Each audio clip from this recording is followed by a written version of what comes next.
Eu tinha 10 anos de idade e eu apontei o revólver da minha mãe para minha cabeça. O que eu queria era explodir o meu cérebro por toda parte. Você pode estar se perguntando: por que uma criança de 10 anos quer morrer?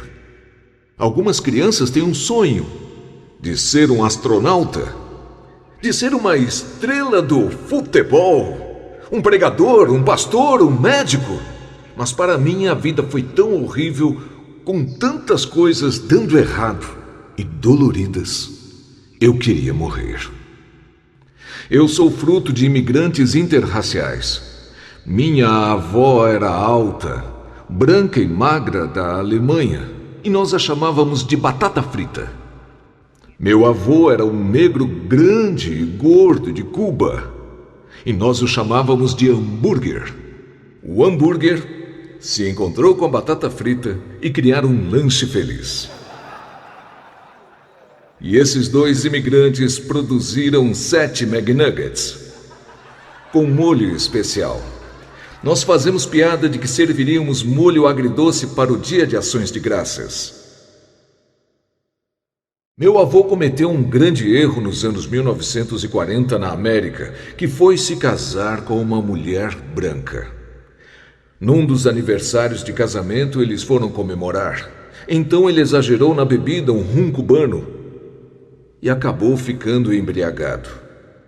Um homem os viu juntos e disse à minha avó: por que você seria amante de um negro? Meu avô, com seus enormes braços, perdeu o controle e deu um soco no maxilar do homem, quebrando seu pescoço. O homem não morreu, mas ficou gravemente ferido. Ele foi enviado para a pior prisão, condenado por aquele crime. Foi para o reformatório estadual para homens, em Ohio, fechado 23 horas por dia. Saiu nos jornais que minha avó era casada com aquele condenado e então ela perdeu o emprego.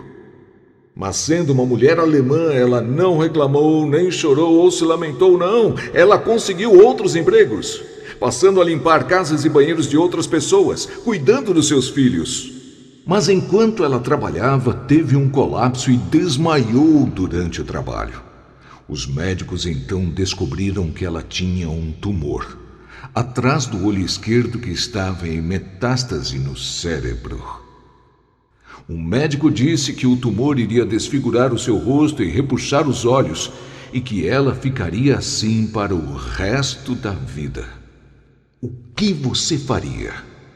O sonho americano se tornou o pesadelo americano. Ela não podia trabalhar, estava doente e, além disso, o meu avô estava na prisão. Então, dia após dia, eles começaram a perder o que tinham adquirido. Perderam a casa, perderam o carro, perderam os móveis, perderam a dignidade, perderam a autoestima e estavam morando nas ruas como animais. Meus 3 tios viraram viciados em heroína e pertenciam a uma gangue chamada Discípulos do Diabo. E minha família inteira se tornou ateia, sem Deus, sem orações, sem Bíblia. E aos 14 anos minha mãe recebeu a chamada de um homem cafetão chamado Larry, que disse a ela: o que a escola faz por você? Você está sentada em uma mina de ouro. Ela disse: onde? Ele disse: está sentada nela. Nós chamamos isso de dar um jeito e pouco a pouco ela começou a entregar o seu corpo de 14 anos a homens adultos em troca de dinheiro para sobreviver. Isso é chamado truque. E aos 16 anos ela engravidou. E podemos dizer que aquele era um bebê complicado. 2 estranhos se encontram para uma transação de negócios e ali ocorreu um erro. O cafetão disse: você não pode ganhar dinheiro tendo esse bebê na barriga. Você tem que abortá-lo. Bateram nela no estômago, deram álcool a ela, lhe deram drogas, bateram na barriga dela com martelo muitas e muitas vezes, mas o bebê não morreu. O bebê nasceu prematuro de 7 meses, sem pâncreas e com deficiência de aprendizagem. Uma bexiga muito pequena, impossível de funcionar, com gagueira severa. Nós chamamos isso de um bebê complicado. Ninguém queria o bebê. Sem esperança, sem futuro. Mate-o era a palavra. Aquele bebê era eu. Eu sou o mais baixo, do mais baixo. Eu venho do mais extremo. Eu venho da condição mais ralé. E quando eu tive que ir à escola, eu não falava. Eu gaguejava muito por causa do trauma. Minha mãe tinha uma patroa que odiava homens. O nome dela era Dolores. Ela era sádica e toda vez que ela me via, ela pegava um cabo de vassoura e o colocava em um lugar onde nenhum garoto deveria ter corrompido em seu corpo. E quando você é torturado assim, aprende 4 coisas. Não fale, não confie, não sinta e faça de conta que nada está acontecendo. E com a idade de 10 anos eu estava dizendo basta. Eu queria morrer. Na escola, eles me colocaram numa sala especial com crianças com deficiências como eu, e ali eu ficava o dia todo fazendo pinturas com os dedos. E mesmo assim, uma professora, graças a Deus por ela, que tinha uma Bíblia de Gideões, veio à minha escola. Ela viu crianças como eu, como seu campo missionário.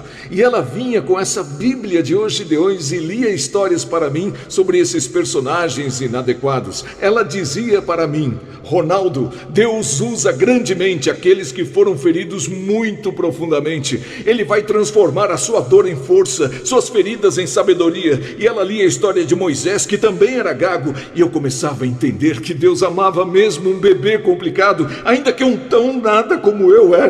Havia esperança para mim, uma possibilidade, e aquela criança começa a entender o amor de Deus e o poder da sua palavra, e que há possibilidades à frente, e isso muda tudo. Como pode um jovem purificar o seu caminho? Observando conforme a tua palavra. Guardei a tua palavra no meu coração, para eu não pecar contra ti. E eu comecei a memorizar a Bíblia, aquela Bíblia de Gideões, lendo 2000 versos das Escrituras. E quando você põe as Escrituras vivas em sua vida, algo começa a acontecer. Minha gagueira se foi, parei de molhar a cama, criei coragem, me tornei um vitorioso, me tornei pastor e preguei até que todos na minha família foram salvos por Deus. Por quê?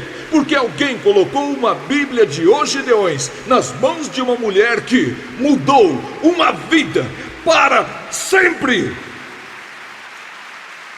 Sim, eu nasci um bebê complicado, mas a complicação era do diabo. Graças a vocês e o poder da palavra de Deus.